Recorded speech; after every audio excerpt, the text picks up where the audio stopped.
बहुत जगह लगवा देंगे आपके काम पे।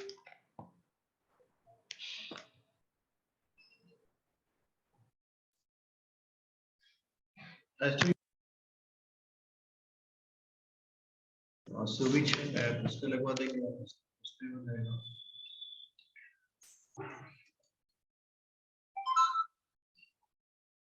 हाँ, एक्सक्लूसिव नहीं है। हाँ, उसमें ऑप्शन देते हैं जो आपको लेना है।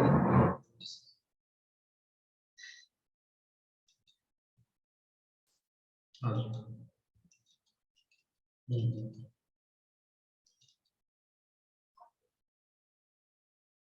हाँ, कर लो, आपकी रेटिंग भी अच्छी करते हैं, रेट भी अच्छा।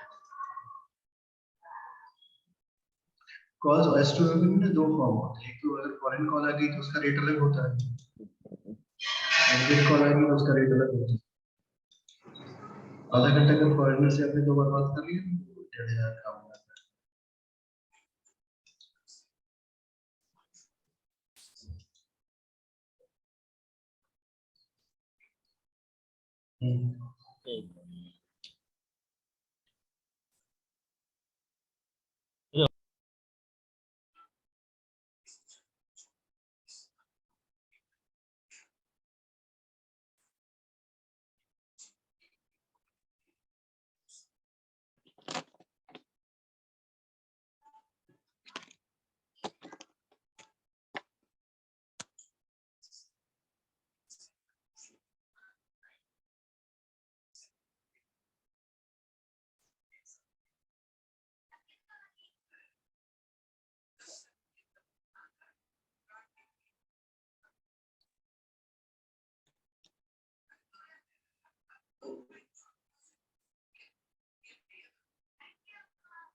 गुरुर्ब्रह्मा गुरुर्विष्णु गुरुदेव महेश्वरः, गुरु साक्षात् परब्रह्म तस्मै श्री गुरुवे नमः। अखण्डमण्डलाकारं व्याप्तं येन चराचरं तत्पदं दर्शितं येन तस्मै श्री गुरुवे नमः। मातृवत्सलालयस्य च लोकमान् दर्शिता नमो गुरुसत्तायै श्रद्धा प्रज्ञायुताशया। ओम श्री गुरुवे नमः। ओम भूर्भुवस्सुवः तस्य वितुर्वरेण्यं भर्गो देवस्य धीमहि धियो यो नः प्रचोदयात्। गुरुर्ब्रह्मा गुरुर्विष्णु गुरुरेव महेश्वरः।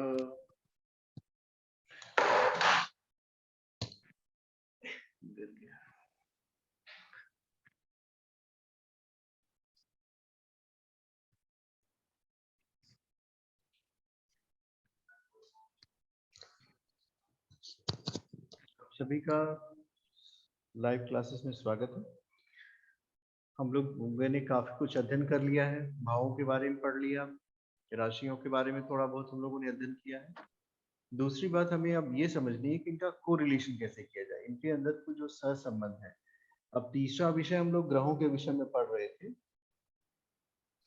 हम लोग शुक्र तक पढ़ चुके थे, शुक्र से आगे हम लोग बढ़ेंगे। और हरिओम हरिओम। कैसी है करुणा जी? सही है। सर मेरा भी एक क्वेश्चन है, बता दीजिए। सर जो मेरी क्लासेस मिस हुई हैं, अभी तक कितनी क्लासेस हो चुकी हैं, मुझे ये जानना था। उन मिस हुई क्लासों का आपके अध्ययन पे कोई प्रभाव नहीं पड़ेगा, आप घबराइए मत। क्योंकि मुझे ठीक है। 40 क्लासेस लेनी है, तो हर दिन का विषय अलग अलग है, तो वो इंटर रिलेटेड नहीं है। उन सबको मिलाकर के प्रिडिक्शन में यूज किया जाता है। अभी प्रिडिक्शन प्रारंभ नहीं ओके सर, जैसे आपने जो राशियों, मैंने एक क्लास की तो रिकॉर्डिंग देखी थी जो 40 मिनट्स की थी, ठीक है। और एक क्लास की रिकॉर्डिंग थी जो 22 मिनट्स की थी, उसमें सिर्फ डिस्कशन था। हाँ जी, हाँ वो जी। 40 मिनट्स वाली रिकॉर्डिंग में आपने वो ग्रहों के बारे में बताया था, वो तो मुझे समझ आ गया, बट राशियों के बारे में आपने जिसमें बताया होगा वो वाली वो क्लास की रिकॉर्डिंग नहीं मिली मुझे। उसी चैनल पे पीछे चले जाइएगा, मिल जाएगा। सेम चैनल पे ओके पीछे सर। जाने पे मिल जाएगी। घबराइए बिल्कुल मत, क्योंकि हमारी यात्रा लंबी है, तो आपको बहुत कुछ सीखने को मिलेगा इन ऑर्डर। ओके सर, आपकी सो लास्ट में हम क्लास को खोल देंगे, लास्ट में आप अपनी बातें रख लीजिएगा। फर्स्ट 40 मिनट आप हमें बोलने दीजिए, लास्ट के 20 मिनट में हम आप लोगों को खोल देते हैं। आप लोग बिल्कुल घबराइएगा मत। सबसे पहले एक होरोस्कोप बनाइए आप लोग।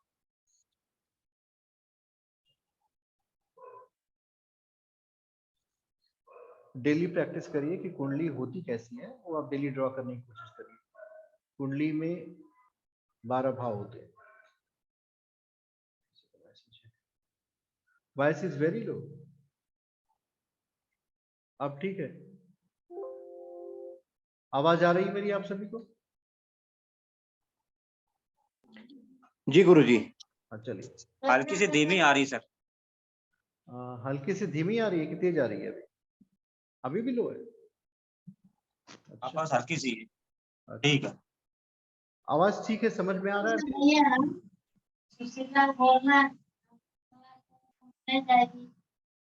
मेरी आवाज आप सभी को सुनाई दे रही है? Yes sir sir. सुनाई दे रही है, थोड़ी गूंज रही है। ये सर। गूंजने का कारण है कि हम एक ऐसे कमरे में बैठे हैं जिसमें कोई सामान नहीं रखा है, तो वो जी जी जी जी जी जी क्रिएट हो रहा है। 1-2 दिन में इसमें कुछ सामान रख। सर हल्की है आवाज, थोड़ा सा या तो आप माइक को पास रखिए। हम ऐसा करते हैं, 1 मिनट देखिए। इस समय आवाज कैसी है? सर अभी तो सर, बहुत अब गूंज रही है। अभी ज्यादा गूंज रही है ना? सर बहुत गूंज रही है जी।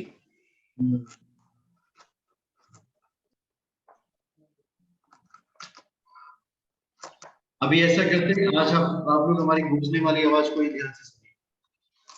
कभी कभी नो सर, ये ठीक नहीं लग रहा है सर। एकदम ठीक नहीं सर लग हेडफोन ही लगा लीजिए गुरुजी, हेडफोन लगा लीजिए। हेडफोन ही लगा लीजिए सर। हाँ जी लगा लीजिए।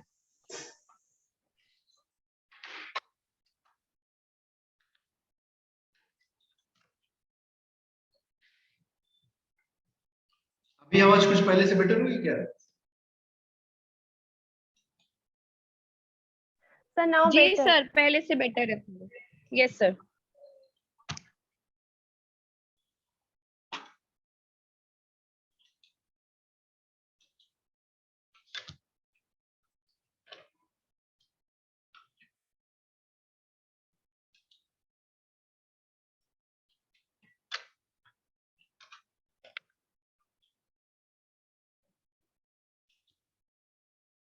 अभी आज सबसे पहले हम लोग क्या करेंगे, कुंडली को बनाएंगे। ये 12 भावों की कुंडलियां बनाइए, फिर आगे बढ़ेंगे हम लोग।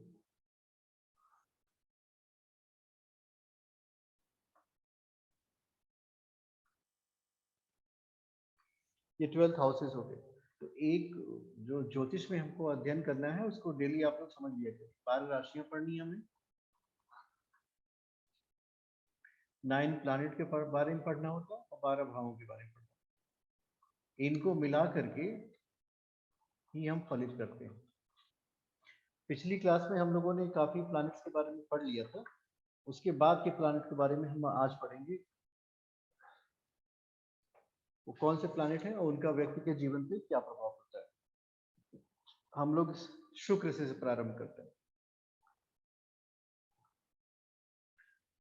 शुक्र वीनस भी है, they both have same meaning. इधर आप शुक्र कहिए या वीनस कहिए। ये जो है दैत्य गुरु। गुरुजी थोड़ा ना जोर से बोलने की कोशिश कीजिए। अच्छा, शुक्र जो है दैत्य गुरु है, देवताओं के गुरु नहीं है, ये दैत्य गुरु है। तो जितनी भी जीवन की सुख सुविधाएं आती हैं, सुख सुविधाएं उसको आप ऐसे कह सकते हो, जो लग्जरीज होती हैं जीवन की, वो सभी शुक्र के अधीन होती हैं। और शुक्र जो है व्यक्ति के जीवन का सुख है, भोग है, विलास है, ये सभी शुक्र से ही आता है। शुक्र का बलवान होना व्यक्ति के जीवन में धन के साथ साथ उसके जीवन की जो सांसारिक प्रगति होती है,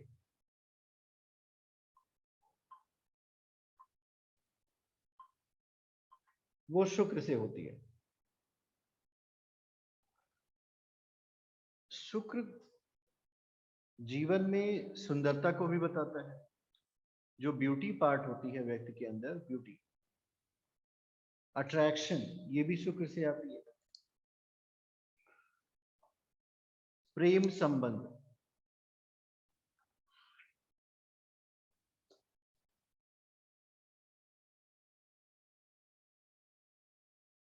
जो व्यक्ति के जीवन में प्रेम होगा, ये भी शुक्र से ही आता है।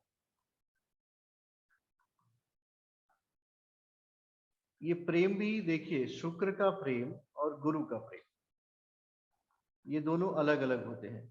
शुक्र का प्रेम जो होता है सांसारिक होता है, आप ऐसे कर देख सकते हो, व्यक्तिगत होता है। व्यक्ति का व्यक्ति से जो संबंध बनेगा वो शुक्र के आधार पे बनेगा।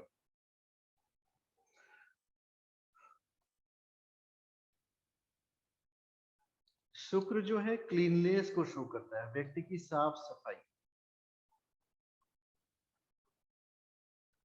कभी कभी आप देखते होंगे कि लोग अपने आपको सुंदर बनाने पे, सुंदर बनाने से यहाँ पे तात्पर्य है बाहरी सुंदरता, स्किन की सुंदरता, मेकअप करना, ये सभी शुक्र को बलवान करते हैं। और शुक्र जो है व्यक्ति के हड्डियों के जोड़ तोड़ का विशेषज्ञ भी बनाता है।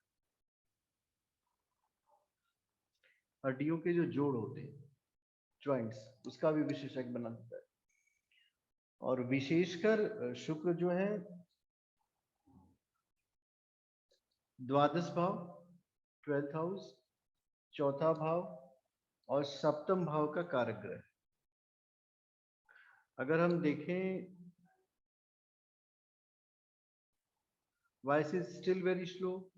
मेरी आवाज अभी भी स्लो है क्या? ये आवाज स्लो कैसे हो जा रही है? आवाज मेरी कैसी आ रही है सब? नहीं सर, ठीक आ रही है। अभी ठीक अच्छी आ रही है सर। ठीक है। तो शुक्र जो है पिछले 40 गुरुजी एक सवाल है। आ रही है, सवाल 40 मिनट के बाद में आएंगे। आवाज आ रही है? जी आ रही। ठीक है।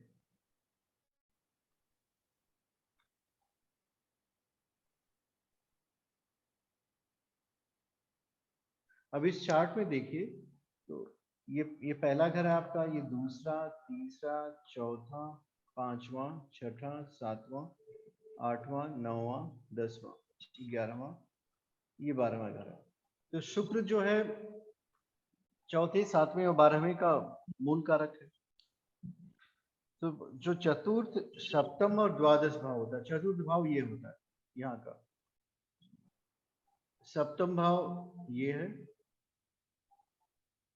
और द्वादश भाव ये है। शुक्र विदेश का भी कारक होता है। अब इसमें एक मूल बात जो हमें समझने की है कि जो हम लोगों ने समझा है कि 6, 8, 12 जो हाउसेस होते हैं वो बैड होते हैं। जनरली शुक्र पे 12वें का दुष्प्रभाव नहीं पड़ता। शुक्र अगर 12वें घर में जाएगा तो ऐसा व्यक्ति जो है काफी धनवान हो जाता है, रिच होता है, इसके पास पैसे बहुत ज्यादा होते हैं। तो जब भी प्रेडिक्शन में शुक्र की स्थिति को आप 12वें घर में देखते हैं तो उस पर 12वें का प्रभाव न लगाते हुए कहिए कि आपके पास पैसे रुपए बहुत ज्यादा होंगे, नीड नॉट टू वरी। कभी कभी लोग जो है ये सोचने लगते हैं कि शुक्र 12वें का क्या होगा। 12वें का शुक्र आपको जीवन में काफी ज्यादा सुख सुविधाएं देगा। और मूलतः यह धन जो होता है व्यक्ति के जो धन आपके जीवन का है वो पर्याप्त मात्रा में आएगा शुक्र की वजह से।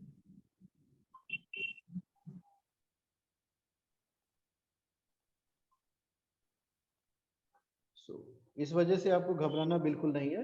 अपने शुक्र को बलवान करिए। शुक्र को बलवान करने के लिए सबसे अच्छा है साफ सफाई, साफ सुथरे ढंग से रहिए। जब आप साफ सुथरे ढंग से रहेंगे तो क्या होगा, वास्तव में आपका शुक्र बलवान होगा। दूसरी बात,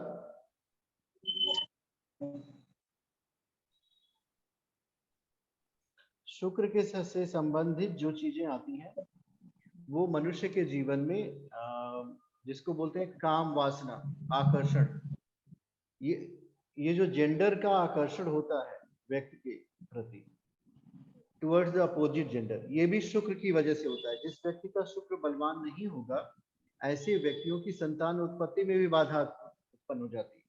तो शुक्र का हर स्थिति में बलवान होना बहुत आवश्यक है। अब इसकी स्वराशि क्या है, उच्च राशि क्या है, ये हम लोग अगली कक्षाओं में पढ़ेंगे। अभी सिर्फ हमें यही समझना है कि ये मूल किन किन चीजों का कारण है। क्योंकि अगर यह अपनी अच्छी अवस्था में रहेगा तो जिन जिन चीजों की प्राप्ति शुक्र से होती है वो आसानी से हो जाएगी, और अगर यह अच्छी अवस्था में नहीं है तो उन चीजों की प्राप्ति करना काफी मुश्किल हो जाएगा, आप उसको आसानी से प्राप्त नहीं कर सकते। साथ ही साथ शुक्र के विषय में एक और भी है कि उसको आप भी हमेशा समझ लीजिएगा, शुक्र जिस भाव में बैठेगा उसके अगले भाव को बढ़ा देता है। ये एक बहुत ही मूल सूत्र है, that should be kept in your mind. शुक्र अगर 12वें में बैठा तो उसके बाद का जो प्लैनेट हो उसकी शक्ति को बढ़ा देगा। सपोज कर लीजिए ये शुक्र है, शुक्र की स्थिति यहाँ पे सूर्य आ गया, ये तो अब अपना कार्य करेंगे नहीं, अपने अगले भाव की पावर को ये खुद बढ़ा देते हैं। ये बहुत ही अच्छा फॉर्मूला है, इसको अगर आप अपने मन स्थिति में रखेंगे तो प्रेडिक्शन करने में आपको बहुत आसानी होगी। जो भी प्लैनेट शुक्र के बाद आता है कुंडली में तो उसकी पावर बड़ी होती है। शुक्र अपने आगे वाले प्लैनेट की पावर को बढ़ाते हैं। तो जब हम अपने आगे वाले प्लैनेट को बढ़ाएंगे तो शुक्र तो अपना फल दिए ही, अब उसके बाद वाला जो प्लैनेट है उसकी शक्ति को बढ़ाएंगे तो उसका भी फल देंगे। आपको इससे ये समझना चाहिए कि शुक्र जो स्वयं को भी बलवान करता है और उसके बाद का जो प्लैनेट होगा उसकी शक्ति को भी बढ़ा देते हैं। ये बढ़ी हुई शक्ति जो है मनुष्य को काफी आनंद देती है। जीवन में आनंद के कई स्रोत होते हैं, उन सब में मूल स्रोत क्या है, या तो स्वयं के अंदर से आनंद लीजिए गुरु बलवान हो, या फिर बाहर से आनंद लीजिए शुक्र बलवान हो। तो ये दोनों चीजें घटित होती हैं। अब शुक्र के बाद हमें जिस प्लैनेट को समझना है वो है शनि। सामान्यतः शनि के विषय में जो लोगों के मन में धारणाएं होती हैं वो ये होती है कि शनि जो है दुख के कारक है। शनि महाराज, शनि दुख का कारक है। तो ये एक भ्रांति है समझने में। इसको हमेशा समझ लीजिएगा कि हमारे जीवन के सुख और दुख हमारे कर्म बनाएंगे, न कि शनि भगवान के पास ऐसा कोई स्पेशल डिपार्टमेंट है कि वो दुख हमको ले आकर के दे दे। अगर हमारे जीवन के कर्म अच्छे हैं, कर्म अगर आपने अच्छा किया, आपके एक्शन पॉजिटिव हैं, तो शनि की 7.5 लग जाए, शनि की ढैया लग जाए, इससे आपको घबराने की कोई आवश्यकता नहीं है, क्योंकि आपको कर्मों पे भरोसा होगा। शनि जो है कपट का कारक है, धोखे का कारक है। अब होता क्या है देखिए, इसका प्रभाव कैसे होता है। जो हमारी बुद्धि होती है वो सही निर्णय नहीं ले पाती, हमारे विचार जो है कलुषित हो जाते हैं और हम सत्य के मार्ग को छोड़ करके जब छल में, कपट में, इन सब में जाएंगे तो निश्चित रूप से आपको दुख ही प्राप्त होगी। शनि से छल होता है, कपट होता है, हिंसा, ये भी शनि के कार्यों में आती है। साथ ही साथ अगर इससे आप व्यापार देखेंगे शनि से, तो लोहे का व्यापार आता है।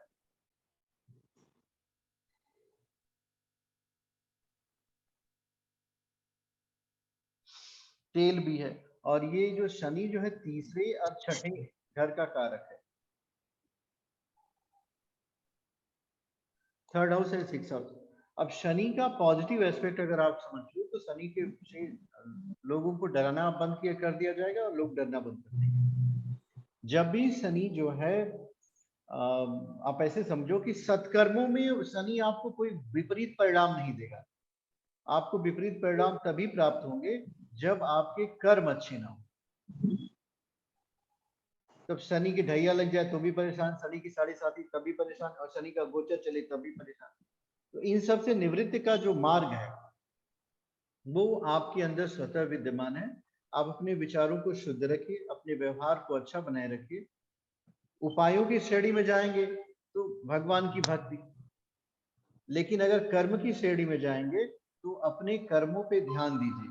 जब आप अपने कर्मों पर ध्यान देंगे तो निश्चित रूप से पाएंगे कि शनि के दुष्प्रभाव से न सिर्फ आप बचे रहेंगे बल्कि शनि आपको बहुत कुछ दे के जाएगा। जीवन की सारी उपलब्धियां, कारण क्या है? जो जीवन में कठोर परिश्रम होता है वो भी शनि महाराज से आता है। शनि एक ऐसा ग्रह है जिसकी गति बहुत धीमी होती है, बहुत स्लो प्लैनेट होता है। शनि का गोचर भी बहुत स्लो होता है, वो बहुत धीमे गति से चलते हैं।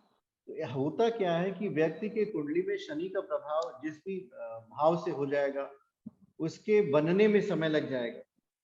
शनि अगर पंचम में चला जाए, एक ही एग्जांपल चेक करें कि 5th हाउस में शनि है, तो पंचम भाव से जो संबंधित फल होंगे, प्रेम का, शिक्षा का, संतान का, सीखने का, तो इन सब में कहीं ना कहीं कोई कोई विपत्ति आएगी, वो धीरे हो जाएगा। बाकी ये नहीं कह सकते कि आपके जीवन में बहुत बड़ा पहाड़ टूट जाएगा, दुख आ जाएगा। ऐसी मतलब कोरी कल्पनाएं किसी भी व्यक्ति के जीवन में करने की चेष्टा हमें नहीं करनी चाहिए। हमें बल्कि ये बताना चाहिए कि देखिए आपको अपने ही कर्मों का फल मिलेगा। संसार में कोई ऐसी विधा बनी नहीं है कि व्यक्ति को कर्म फल से छुड़ा सके। कर्म फल से कोई नहीं बचा, भगवान स्वयं ने बचा पाए थे।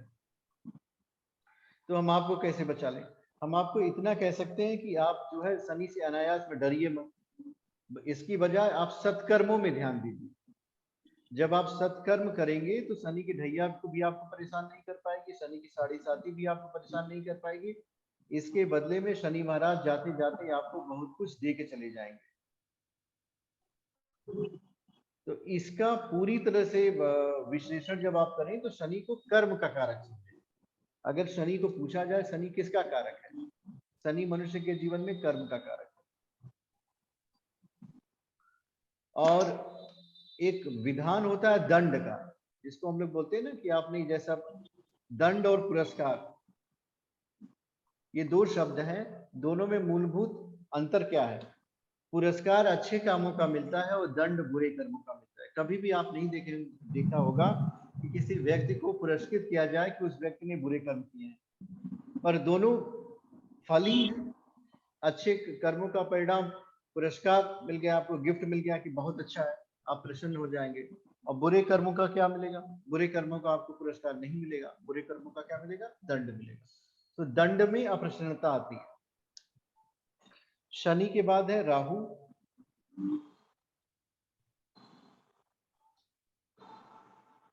फिर केतु। अब इन दोनों का जो विश्लेषण है राहु और केतु, राहु के विषय में कहा जाता है शनिवत राहु, और केतु के विषय में कहा जाता है कुंजवत केतु। सो केतु का प्रभाव मंगल की तरह होता है। जैसे मंगल ऊर्जा प्रदान करता है वैसे केतु भी ऊर्जा का प्रदान करता है। केतु के विषय में एक मूल बात अपने मन में हमेशा बैठा के रखनी चाहिए कि जिस भाव में केतु बैठेंगे उसके फल को कहीं ना कहीं कम कर देंगे, या फिर उस फल से मनुष्य को असंतुष्टि होगी। और राहु जिस भाव में बैठेगा उसकी इच्छा उसके मन में हमेशा प्रबल रहेगी, वो पूरी नहीं हो पाती, मतलब वो बढ़ता हुआ चला जाता है। राहु और केतु जो है एक दूसरे के अपोजिट होते हैं, 180 डिग्री पे होते हैं। इनका वास्तव में एग्जिस्टेंस अगर चेक करना चाहा जाए तो आप चेक नहीं कर सकते कि राहु और केतु का एग्जिस्टेंस कहाँ है, क्योंकि ये प्लैनेट के फॉर्म में है नहीं। ये क्रॉस है, ऑर्बिट्स की क्रॉस है। मून और अर्थ की ऑर्बिट का जो क्रॉस होता है वो राहु के रूप में आ जाता है। अब राहु और केतु में होता क्या है? ये गुरुजी एक सेकंड क्रॉस कर बात में टोक रहा हूँ जी। ये इसे नेपच्यून और यूरेनस भी लिख देते हैं, इन्हीं को ही लिख देते हैं? नहीं नहीं, नेपच्यून और यूरेनस जो है ना वो वेस्टर्न एस्ट्रोलॉजी पढ़ते हैं हम, इंडियन लोग वहां तक पहुंचते नहीं, उनको इग्नोर कर देते हैं, कहते हैं कि उनकी डिस्टेंस बहुत ज्यादा है, कोई प्रभाव नहीं। अच्छा, तो मतलब उनका राहु केतु से कोई लेना देना नहीं है? नहीं, ठीक है। इंग्लिश में पढ़ेंगे तो ड्रैगन हेड कहेंगे, ड्रैगन टेल कहेंगे। हाँ जी ये एक जी, कई ड्रैगन, जगह मैं देखता था ना हाँ नेपच्यून और यूरेनस भी लिखा होता है, हाँ, तो इंग्लिश में ठीक है जी। हाँ, ड्रैगन हेड और ड्रैगन टेल है, एक हेड है और एक टेल है। राहु केतु के विषय में कहानियां भी प्रचलित हैं, हमारे माइथोलॉजिकल स्टोरीज भी हैं कि उन्होंने बड़ी बहुत बड़ी धृष्टता कर दी थी, अमृत का पान किया, तो अमृत के पान के बदले में भगवान को सुदर्शन चक्र का उपयोग करना पड़ा, पर अमृत पी लेने की वजह से मृत्यु तो हुई नहीं, तो इनका अपना अस्तित्व होता है, और सूर्य और चंद्रमा पे ये ग्रहण लगाते हैं, क्योंकि इन लोगों की वजह से इनका पता चल पाया था। तो अब इसमें होता क्या है, देखो एक चीज है, कुंडली में अगर सिर्फ राहु और केतु को ही आप समझो और उसके बेसिस पे किसी व्यक्ति को आप बताना शुरू करो, तो काफी चीजें राहु केतु अकेले ही बता देगा। हम लोग राहु के से विषय में समझ लें कि राहु आखिर व्यक्ति को करेगा क्या। राहु जो है आलस्य है, अस्थिरता है। अस्थिरता का मतलब व्यक्ति के जीवन में स्थायित्व नहीं रहेगा, स्टेबिलिटी नहीं रहेगी राहु की वजह से, और ये संपत्ति भी है, योगाभ्यास भी राहु है। उदर रोग, पेट के सारे रोग राहु में आते हैं, और सबसे बड़ी बात राहु के साथ होती है, ये जन का नेता है, जो लीडर होते हैं ना वो सभी राहु से प्रभावित होते हैं। कारण क्या है कि राहु के पास इतनी कपोल कल्पनाएं होती हैं, बहुत बड़ी बड़ी कल्पनाएं राहु करता है, तो ये अब उन कल्पनाओं का सामान्य दृष्टि से देखा जाए तो पूरा कर पाना मुश्किल है, लेकिन वो राहु सारे प्रॉमिसेस कर डालेगा, ऐसे ऐसे प्रॉमिस करेगा जिसको पूरा भी नहीं किया जा सकता। तो जितने जन नेता होते हैं वो सभी स्ट्रॉन्ग राहु वाले होते हैं। राहु को अगर एक शब्द में राहु का व्यक्तित्व कैसा होगा, तो राहु जो है रावण की तरह है, जो बहुत बड़ा विद्वान तो है पर आदर्शवादी बिल्कुल नहीं, बहुत बड़ा संपत्तिवान तो है पर जीवन में सुख नहीं है, तृष्णा है उसके। तो राहु का भी कुछ इसी तरह का कार्य होता है।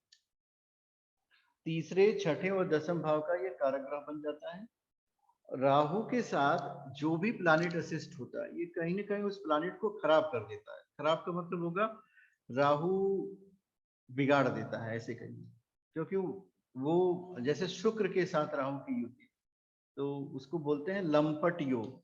आप किसी भी कुंडली में देखेंगे राहु के साथ ही अगर आप चलें, शुक्र प्लस राहु, तो ये लंपट योग बनता है। अब अगर इस स्थिति में, ये गुरुजी दोबारा बोलिए, थोड़ा सिग्नल डिस्टर्ब हो गया था। शुक्र, ये कि जो आपने भाव से बताया ना, तीसरा, छठा और 10वें भाव का कारक ग्रह है।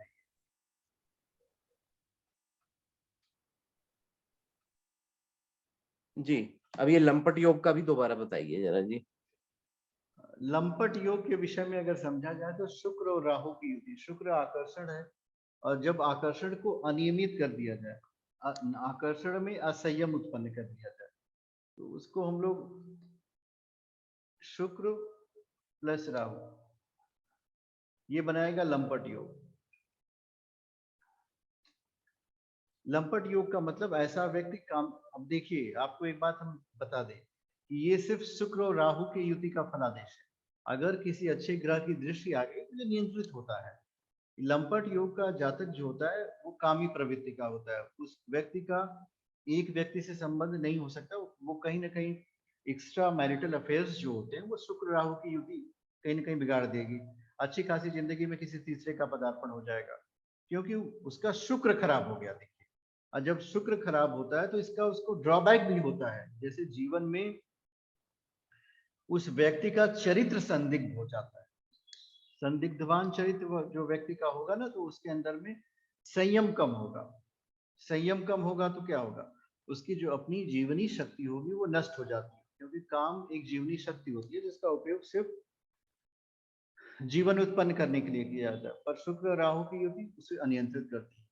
अगर ऐसी स्थिति में किसी अच्छे ग्रह की दृष्टि हो जाए, चाहे गुरु की दृष्टि से आ जाती है, तो ये नियंत्रण में आता है। मीन्स प्रयास करने के बावजूद भी ये अपने जीवन को बचा लेगा, ऐसा आप समझ सकते हैं। पर हाँ, कभी भी कुंडली में शुक्र राहु की युति देख करके सीधा सा प्रेडिक्शन नहीं करना है कि लंपट योग के प्रभाव से आप परेशान होंगे, इस आपके एक्स्ट्रा मैरिटल अफेयर हो सकते हैं। तो ये डायरेक्टली इस तरह का प्रेडिक्शन बिल्कुल मत करना। आप ये जरूर ध्यान से देख लेना कि कहीं किसी अच्छे ग्रह की दृष्टि तो नहीं जा रही है, ये हम आपको आगे बताएंगे।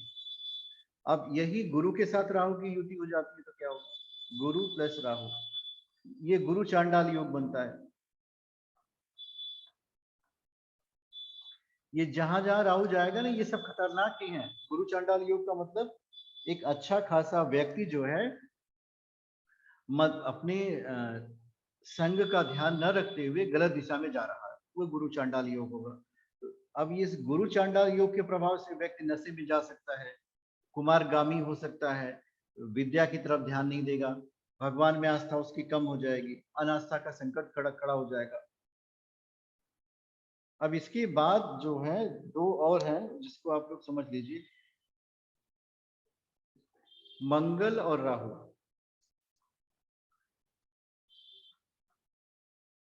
मंगल और राहु का योग अंगारक योग बनाता है।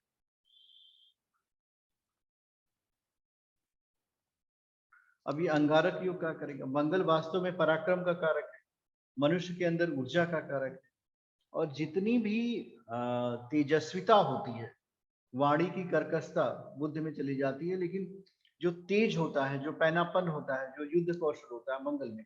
अब मंगल के साथ राहु आ गया तो यह अंगारक योग बना। अब इस योग के प्रभाव से क्या होगा कि वह व्यक्ति जो है मतलब उसकी वाणी इतनी कर्कश हो जाएगी कि वो बर्दाश्त करने के लायक नहीं होगी। अगर उसका विवाह हो गया है, पत्नी थोड़ी सहनशील नहीं है, तो रोज झगड़े होंगे, क्योंकि यह अंगारक योग है। फिर इसके बाद